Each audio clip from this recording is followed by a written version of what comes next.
Cycle irregularity tells me your body's stressed. Okay, where's the stress coming from? Now we need to have a conversation and do some testing, because there's a lot of places. I've seen a lot of things. First things first is you have to evaluate, is the cycle short or long, right? Because that'll give you different information for where some of that issue is going to be at.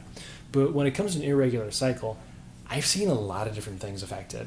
I have seen intestinal issues be a huge part of irregular cycles. Stress, sugar, even just coming off of birth control.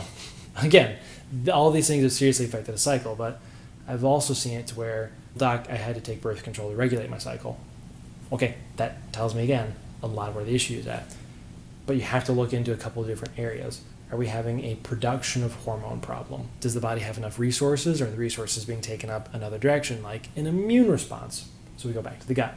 Are we talking about a nutritional deficiency issue? That's part of where you can also look at the gut, but looking at both of those, whether it's production or deficiency, you also need to examine, well, what is the liver doing? Is it bogged down? Can it properly convert what we have? Do we have an insulin problem? Because that will seriously affect the ovaries as well. Insulin will compete with some of your other cycle regulating hormones, like luteinizing hormone and follicle stimulating hormone. They compete for the same receptor. They compete for the same signal site, right? So if we've got some of those things going on, we should probably look at restoring that normal function. But what's the third component? We already talked about it a little bit, but conversion or metabolism, right? So it's not just a production thing. It's not just a deficiency thing. It's a metabolism component. And there are two very big components of metabolism: conversion and elimination, right?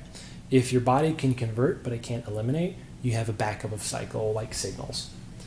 And I've seen it plenty of times to where you look at the blood work and it looks fine, but then you look at the urine work and you see, oh, it's all backed up in the blood because we can't convert anything. It's just dead.